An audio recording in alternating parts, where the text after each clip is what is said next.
Ketegangan mewarnai eksekusi rumah di Jalan Kiai Haji Agus Salim, Kelandasan Ulu, Balikpapan, Rabu siang. Meski begitu, ketegangan tersebut berhasil diredam oleh polisi. Pemilik bangunan didampingi kuasa hukumnya hanya bisa pasrah menyaksikan rumahnya diratakan dengan alat berat. Mereka heran dengan sikap pengadilan tinggi karena sebelumnya perkara ini sudah dimenangkan pemilik bangunan berdasarkan keputusan Mahkamah Agung. Mereka juga menegaskan lahan yang digugat itu hibah dari kerabatnya dan kini sudah bersertifikat.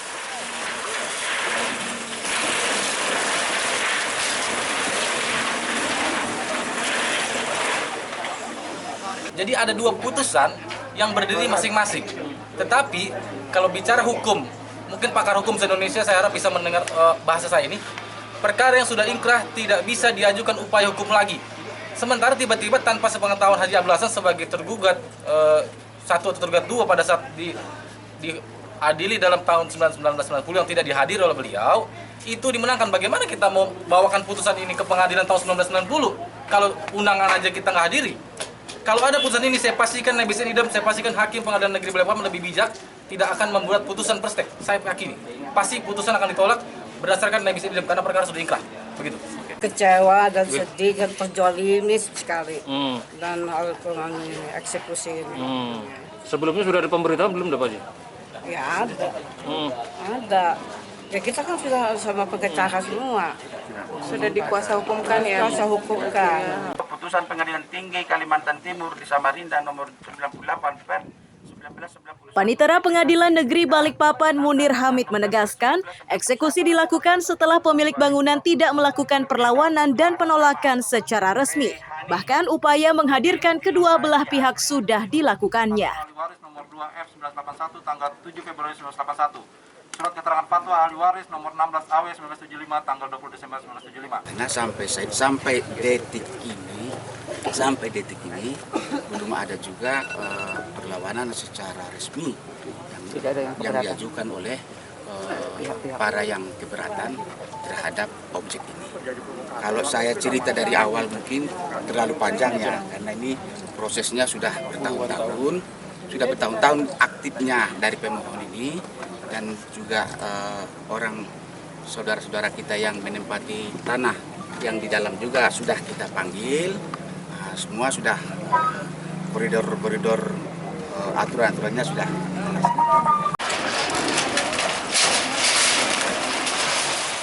Belum ada keterangan resmi dari penggugat terkait hal ini. Sementara warga yang rumahnya sudah dibongkar masih akan terus melakukan perlawanan. Amir Hamzah dan Riani Mantini melaporkan dari Balikpapan.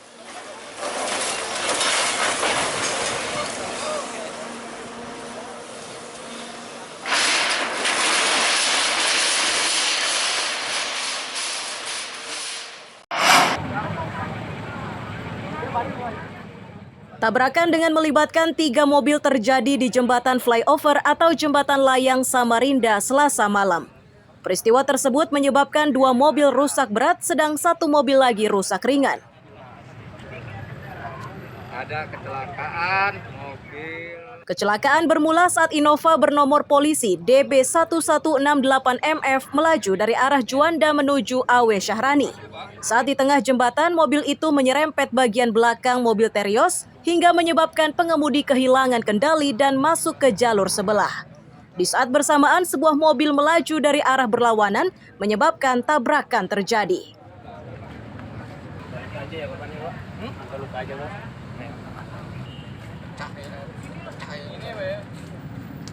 Mobil hitam di depan, saya di belakang. Yang mobil ini dari arah bawah ke atas. Mungkin dia hilang kontrol, dia tabrak mobil belakang, bagian belakang mobil yang hitam ini. Waktu dia tabrak, dia keluar jalur, dia banting lagi kanan, masuk jalur sini, tabrakan di sini. Tapi nggak ada korban jiwa sih, Mas. Mereka ada luka-luka tuh? Sementara dari kita nggak ada, mungkin dari penumpang mobil ini. Karena mobil ini kan mobil apa namanya? Travel ya. Boleh dicek nanti. Itu orangnya sekarang di mana, Bang? Kenapa? Yang nabraknya? Lagi dipanggil pihak kepolisian. Oh. Kita keterangan. Salah satu penumpang Innova menyatakan mobil ini merupakan mobil travel yang membawa 9 penumpang dari Balikpapan menuju Kaliorang. Kecelakaan ini diakui terjadi secara tiba-tiba. Untuk dewasanya tadi berapa orang? 6, 7 sama sopir 8 sama adik kecil 2, 9 total ya. Oh, 9. Keluarga semua, Bang? Nah, kalau ini ya bisa dibilang keluarga semua. Keluarga dari semua. kampung. Oh, dari Jadi kampung. tadi tiba-tiba Bang ya kaget gitu Ya ya? tiba-tiba kaget langsung nabrak itu Terios duluan kan. Terios, habis itu Habis itu baru nabrak lagi yang LV, yang ini Strada. Triton, yang iya. Triton. Jadi rencananya gimana nih Bang? Ini rencananya belum tahu ini. Itu mungkin ada saudara-saudara sini. Bang tahu nggak kenapa penyebabnya? Penyebabnya ya kurang tahu, aku kurang tahu. Tiba-tiba aja. Tidak ada korban jiwa dalam kecelakaan ini, namun 2 penumpang terluka dan 1 syok berat. Amir Hamzah dan Ade Saputra melaporkan dari Samarinda.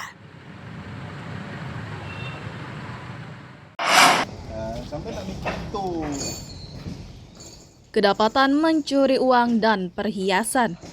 Pasangan suami istri Mas Riani dan Aditya Saputra warga Gunung Lingai, Sungai Pinang Rabu siang digelandang ke Mapolsek Tas Sungai Pinang, Samarinda.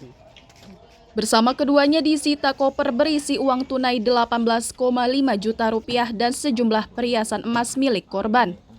Selain itu, sepeda motor yang dikendarai Pak Sutri tersebut ikut disita. Kanit Reskrim Polsek Tas Sungai Pinang Ibda Bambang Suheri menyatakan pelaku awalnya ditangkap kerabat korban di Jalan Wahid Hashim 2. Polisi bergerak cepat dan menggelandangnya ke kantor polisi untuk menghindari amok warga. Dari keterangan awal, inisiatif pencurian berasal dari sang istri. Alasan mencuri karena terdesak kebutuhan sehari-hari.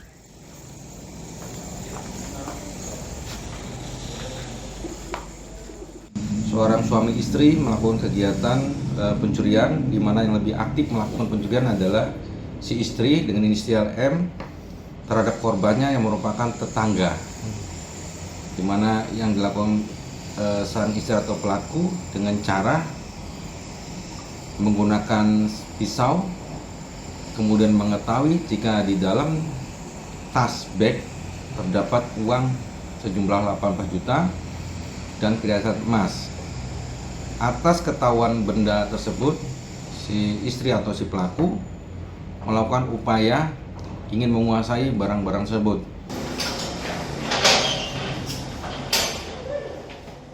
Meski sudah ditangkap, namun status keduanya belum ditetapkan karena polisi masih menunggu laporan resmi dari pemilik uang dan perhiasan emas tersebut. Amir Hamzah dan Iswanto melaporkan dari Samarinda.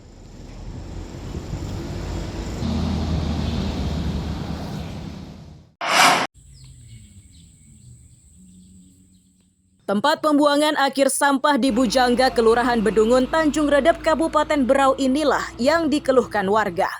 Dampak dari TPA tersebut menyebabkan lahannya yang berada di bawah perbukitan TPA tidak bisa difungsikan karena banyak ditumpuki sampah dan kerap terendam banjir.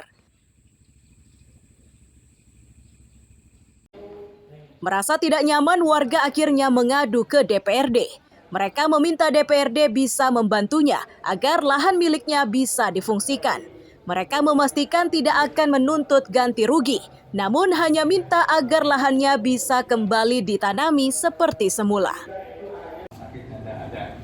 Mungkin kami garis bawahi lagi bahwa kami ini kita yang menilai Pak, ini kita lelang kemarin untuk lelang FS itu. Kalau saya sendiri di samping dampak kesehatan, bau dan air itu lahan milik saya itu sudah tidak bisa dimanfaatkan.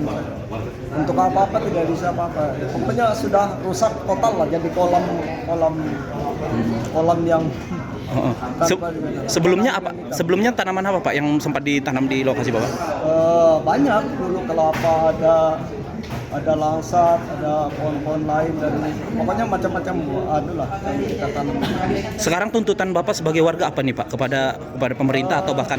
Saya tidak muluk-muluk, yang penting tanah saya dinormalkan kembali agar bisa saya manfaatkan.